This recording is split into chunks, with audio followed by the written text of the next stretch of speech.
Good morning. I'm Catherine Edwards. I'm the Chief Growth Officer at QUO Global, and I'm here in Bangkok. And today I am very honored and privileged to be speaking to Mr. KP Ho, who is the founder and executive chairman of Banyan Group. Good morning, Mr. Ho. Thank you for joining us today. Hi, morning. Good morning. Here in Asia, of course, Banyan Group is really one of the most respected and well-considered hospitality players in the market. You've been operating for, I think, more than 30 years. When you consider the idea of hospitality today, how has that changed over time, and how would you define a great hospitality experience in today's world? Well, hospitality has changed over the last 30 years, mainly through a phenomenon that I've called rainbow tourism. And that's because when we first started 30 years ago, tourism was really one color and one direction. It would be white in color and it would be from west to east. Over the last 30 years, and it's taken a bit longer than I thought it would take. I thought it would maybe take 15, 20 years. But over the last 30 years, you really have a phenomenon where tourism is now multi-directional from all parts of the world to other parts of the world, not only from the developed west to the underdeveloped east or global south. But even more interestingly, it's now multicolored. You've got people who are brown, yellow, black, pink, very importantly also. And that has changed the whole nature of global tourism. It's opened up horizons that have never been accessible before for the actual tourists themselves. But very importantly for the practitioners, now the sort of epitome of a great general manager is not necessarily the Swiss person, and they used to be Swiss because they would speak all the European languages. Now you can have an Indonesian, you can have a Thai, you can have many different nationalities because the nature of the guests have changed. But I think what has underpinned all of this over this last 30 years has not changed, is that Banyan Group, even whether it be with Banyan Tree or other brands, our mission is to enable our guests to really deeply appreciate the variety of the world around them. And it is that sense of place that we try to create through the cuisine, through the design of the hotels, through the personal experiences people have. It's that which I would say probably defined us and continues to define us. No, fascinating. And I totally agree with that shift that we've seen. And I think, how have you as a group embraced that shift in terms of your brand portfolio? You've gone from your first property in Phuket 30 years ago to now having 8, 10 different brands in your network. What's the vision behind that kind of multi-brand expansion? Why expand into so many brands? Why not keep the focus on 2 or 3? What was in your mind there, and what's your plan for part of it? Part of it was a vision, and part of it was a necessity to survive. Okay. The vision being that with rainbow tourism, we finally see an opportunity that we could reach out and tap markets that were not previously accessible. Banyan Tree, what it was created, it wasn't because I wanted to create expensive pool villa experiences only for the rich Europeans. They were the only people who could afford it. We did that not because we had that market in mind, but because that was the only type of project that was inexpensive enough to build that we could afford to do. We could not build a 300-room hotel, so we built these small boutique hotels. But I've always wanted to tap what I would call the Air Asia market. The market that's opened up all around the world. In the UK, you could call it Ryanair, EasyJet. But a whole generation of younger people have been opened up to the possibilities of the romance of travel because of low-cost carriers. That has now enabled lower-cost accommodation facilities to be made available for them. And when I was in my 20s and 30s, we hitchhiked around the world. My wife and I did URail Pass and so on. Now we can take low-cost carriers. So I want to access the 600 over million people in ASEAN who have now come of age and who now have the money to travel. And that's why we're launching more multi-brands. Now, the other one, though, so that's a vision part. The other one is out of pure survival. If I were to tick off to you, which I wouldn't want to, tick off the names of famous luxury groups in Asia, that have not survived by being single brand. I could tick them off to you easily. The last one was just even mentioned. They have now been taken over as a majority investor by some private equity group. And that's in the Maldives. But every one of them have died along the way because it's a very endangered species to be a rarefied luxury brand. So it's out of pure survival. As a business person, I have to build a pyramid where the Banyan tree brand is at the very top of the pyramid, but we're supported by very strong brands that are mid-scale, upscale, and so on. And that's what we are doing now. And I'm just as proud of the mid-scale and upscale brands as I am of Banyan tree. Of course, and talking of that business strategy, I think is a nice kind of segue into branded residence, which is what you'll be talking about on stage at the forum in Bangkok in June, later this month on June the 25th. Banyan Group was one of the pioneers in this space in Asia, and again, like that seemed like was that an opportunity that you just jumped on when it happened at the time, or how much was that also part of your longer term business strategy to diversify into real estate? And how much today would you say that you're now a hospitality group or a real estate player, or is it a little bit of both? Like what's that vision now? Real estate provides more money than managing hotels. But we have 100 hotels so far. We have far fewer branded residences. I would say we did branded residences again out of necessity. But of course, necessity is piled on top of observing a trend. And I've always believed that business success is based on seeing a trend and then riding that trend. You don't create that trend. So we've, even in the past, we've done small scale branded residences simply where the branded residences were not primary.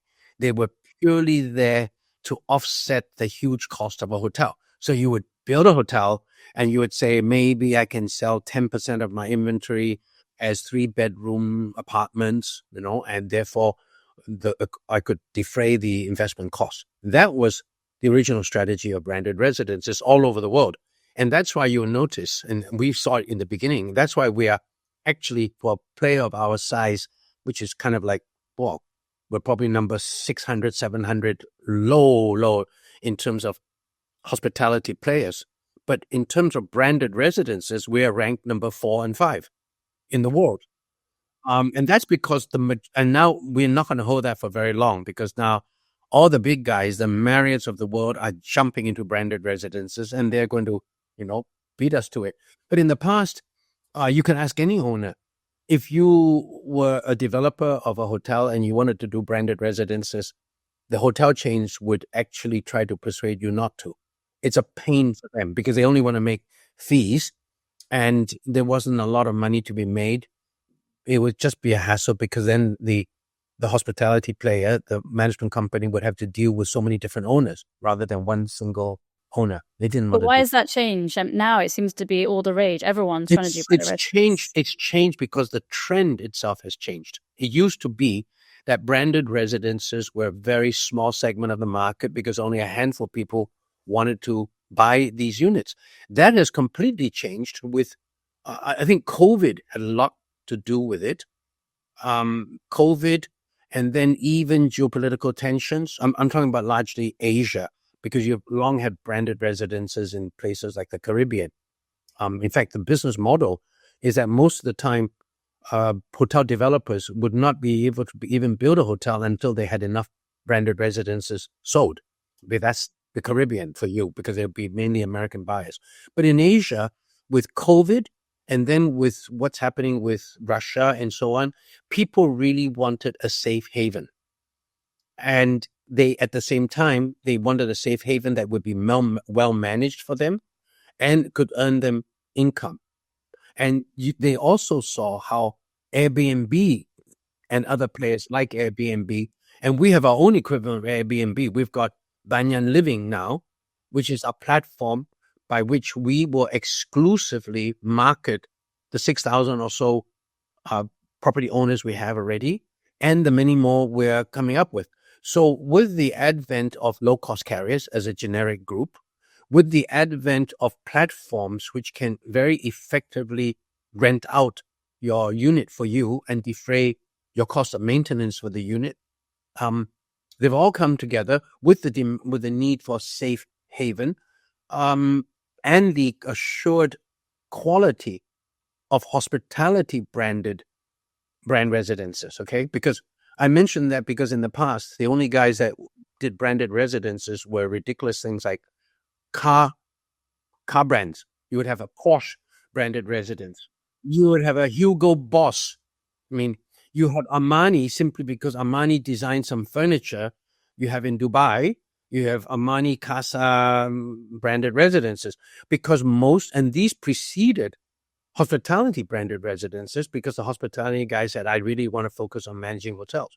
But when you think of it, the most logical brand extension for hospitality player is not into fashion, is not into restaurants, is into a subset of hospitality, which is branded residences. We are far better and we have far better credentials at managing a branded residence than Cartier or Hugo Boss, famous though they may be in their own respective sectors. But what are the challenges? And if you're a hospitality operator and you have a well-established brand, when you think about the typical hotel experience, is obviously it's very high touch, right? There's a lot of different elements on that guest journey where you can interact with the guests and you can make that experience meaningful for them.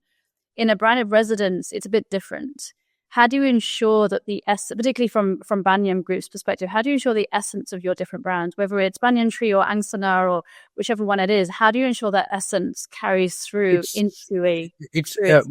That's a very good question, but I would say it entirely depends on whether that branded residence is a standalone or whether it's actually accompanied with a hotel. If it's accompanied by a hotel, then it's absolutely a no-brainer, right? Because then the branded residence owner gets the same quality as a hotel brand. But if it's a standalone, then we kind of jokingly call it the walk the dog concierge service, which means basically you have to provide a range of services, which is more than what a typical apartment maintenance supervisor would provide.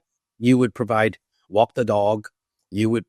I mentioned that because I'm always intrigued by how you know whenever you go anywhere, Tokyo, London, you see one guy walking 50 dogs. And the guy makes more money than you or me probably by walking 50 dogs. But I mean, there is demand for services like that. There'll be demand for online shopping, grocery shopping. There'll be online demand for chef catering. So, I mean, catered outside chef catering, restaurants and curated restaurants you can book from.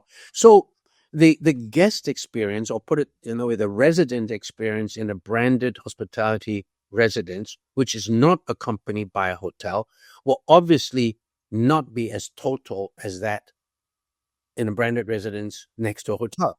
But however, it will be different than something which is just called, palm tree residences or something like that, which is nothing but a name slapped on top of it. And do you see, I mean, you talked just now about the kind of origins of branded residence being the hotel plus residential kind of add-on, and now we're moving towards a lot more standalone branded residence. Is that really the direction that we're going in now? Or have we seen the end, or not necessarily the end, but is that the kind of the focus going forward is more on these independent standalone? I think there have been two trends. One, over the last many years was the sort of explosion of branded residences in leisure locations when hotel developers began to realize that there was money to be made there and there was demand there. That trend is definitely continuing, and it's a bigger trend in totality than branded residences in cities. However, we're finding that branded residences, standalone branded residences in cities are beginning to grow. We've got one in Dubai. We've just branded a residence which is 100% residential in Madrid, where we have no hotel, and it's a pure owner-occupied place and so on. And then even there, our ability to provide walk the dog services and so on is limited. But what's happening there that's interesting is that, like, for example, the Madrid developer has found it necessary to signal to the market that his project is a luxury project. And right now, it's very difficult for any developer to do that with a developer's own brand, because developers have never focused in the past on building their own brand. So, it's not as if I'm a developer of homes and I call myself, X, and people come to all the X's. Usually, in the past anyway, developers have focused on developing projects which, if they were luxury, they would have their own unique name. So it would be Diamond Residences by KP Developer. It would be Topaz Residence by KP Developer. And you didn't know the difference because it was supposed to be one of a kind. Now, in that situation where the market is very saturated, how do you establish a brand? How do you establish your property so that you signal immediately to buyers that I've got a sort of good housekeeping seal of approval that this is a 5-star brand? And when you bring in a banyan tree, because we have our reputation to worry about, we don't go around blindly branding properties a banyan tree a residence in Madrid unless we really were convinced it would not hurt our brand. So I think more of that is happening now. You can imagine, you just said you were in Bangkok. You look at the number of condos that are coming up in Bangkok. How are you assured that somebody has done the checking for you, that the developer is probably pretty sound and the project will not collapse in an earthquake and the finishes will be good? It's because Banyan Tree has done it partly for you, because our name, we make so little. I mean, it's good money in terms of the royalty, but we make so little from it because once we get our once-off royalty, there's no management fee involved if it's a standalone property. And yet our name will be with that property for a long time to come. So we are not going to risk our brand equity just for some royalties. So we then give you, as a potential buyer, some degree of assurance that we've done our due diligence. And this property in Madrid, I think this is the first, if I'm not correct, the first one in Europe for Banyan Group. Do you see more growth opportunities for Banyan residents in Europe? And how is that market shifting? Obviously, Asia has been your focal point for most of your past developments, but is that now widening in terms of your expansion plans? Well, our expansion plans are widening. We've always wanted to go into Europe. We have a hotel in Greece. We've got one opening up in Montenegro. But, Europe is a very saturated, very old market. So it's heavily supplied already. So it's not easy to find properties that would fit into our brand. But there are things coming up, branded residences. Maybe because Europe is so old, there's so many beautiful old buildings that developers now want to buy and they want to rebrand. And an interesting phenomenon we're really beginning to see in some of the Italian cities like Venice and Florence are developers who've bought a nice building and there's more money to be made from it as a daily rental for hotel. But the footprint is not there big enough to do a full-scale hotel. So they do a Banyan Tree branded residence right smack in the middle of Florence. And it's on a daily rental basis. And we basically provide all the services, less the F&B, less the meeting facilities, and so on. But you don't need it if your location is primary, if you're in Venice or you're in Florence, for example. So that's areas that are witnessing a rise in branded residences for rental, which is kind of interesting. And that's another offshoot of the Airbnb phenomenon, which is now the high-end curated F&B phenomenon. When people thought Airbnb would only be a threat to the hotel industry, you can actually see this convergence also. And what about the future? I mean, we've talked about how obviously when you first started entering the branded residence market, you were one of the bigger players, and you said you have fourth and fifth. But the likes of Marriott and the other big groups are really becoming quite aggressive now in their push into branded residence. I mean, we're hearing about new Marriott projects constantly, and presumably Accor, Hilton, the others are also quickly following behind. Do you worry that this market is going to become saturated, that it's becoming so normal to see hotel brands all over residential projects that we're going to see a very different landscape in the future? I worry because I think the whole industry's reputation could be hurt as a result of this. I worry less about the hotel brands, which still need to maintain brand equity for their hotels. So whether it is, one of the Marriott brands, doesn't matter which one. You would have Ritz-Carlton Residences, you would have even a Westin Residence and so on. But for them, they still will not over-dilute themselves. You've got other brands where the main raison d'etre for that brand is to essentially get royalties from franchising as branded residences. Wyndham is clearly one of them. So one would hope, and I say this carefully because I know the people at Wyndham, I would hope that they would not go too far and have too many Wyndhams everywhere in the world, which I think there is a danger of that happening, even in Phuket, where every time you turn your head, there is a Wyndham. And if they're not more selective in their choosing of properties to brand, they could bring the rest of us down with them because exactly. people Because start it's ruining that to reputation, lose right? faith. Yeah. So I hope as an industry, we will all be a little bit more discriminating about the kind of projects to which we would attach our brands. Otherwise, the whole hotel industry, either all of us get dragged down on it as a result, or you would then find maybe there'll be more wisdom and more discriminating, I guess, customers that would not buy a property branded ABC, but would clearly still buy a property XYZ. And I think from a brand point of view, one of the things that we've seen within the hospitality space is over the last 3 decades is that shift from your kind of standardized traditional brands towards lifestyle and collection brands or kind of soft brands, right? Just since COVID, we've seen such a huge proliferation from all the collection brands from Marriott and Hilton and Accor and others. Do you see a similar trend following in branded residence? Because obviously it started with more in the luxury upscale space. We're now seeing some more mid-scale or premium branded residence coming into the market. Do you see lifestyle and soft brands following in the same way we saw with hotels? I suppose in theory you could, but to the extent that the branded residences allure is premised on the fact that that particular brand is itself very well known.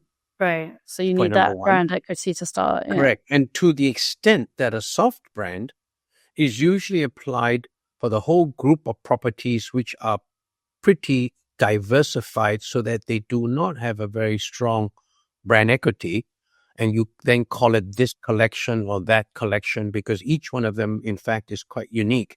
And therefore, they have their own names. And to that extent, I think you would see a little bit slower growth in branded residences using a soft collection brand. And in looking forwards in terms of other trends, we talked about a little bit about car brand and fashion brand also playing in this space. Where do you see this going in the future? Do you see real estate players maybe trying to get back into the game and trying to have stronger brands that can compete with these hospitality players? Or do you see different niches emerging? What do you anticipate?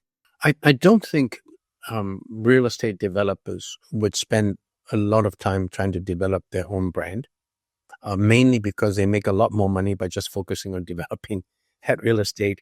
The design of that project, the location of project, and all that. And therefore, they also know that it takes time to build a brand.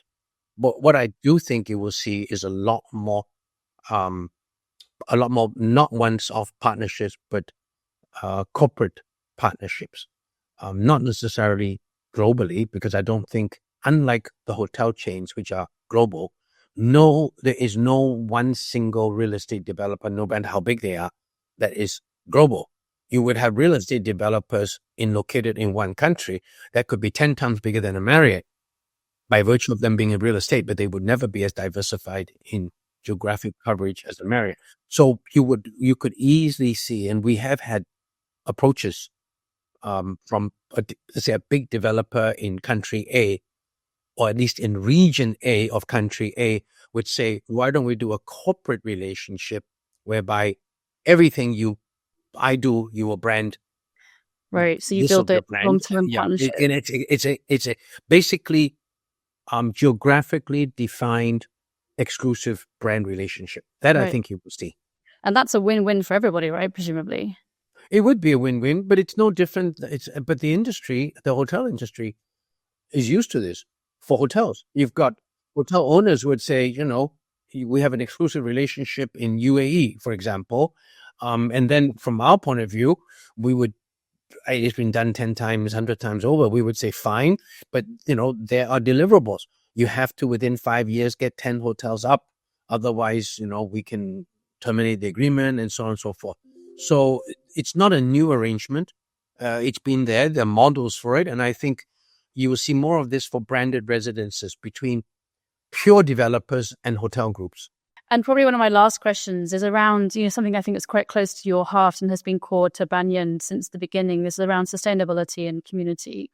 This is part of your kind of core ethos. And how have you transferred that into the branded residence space? How have you made sure that your principles as a group and as a founder of that group have remained kind of true to what you're doing, whether that's hotels or residential?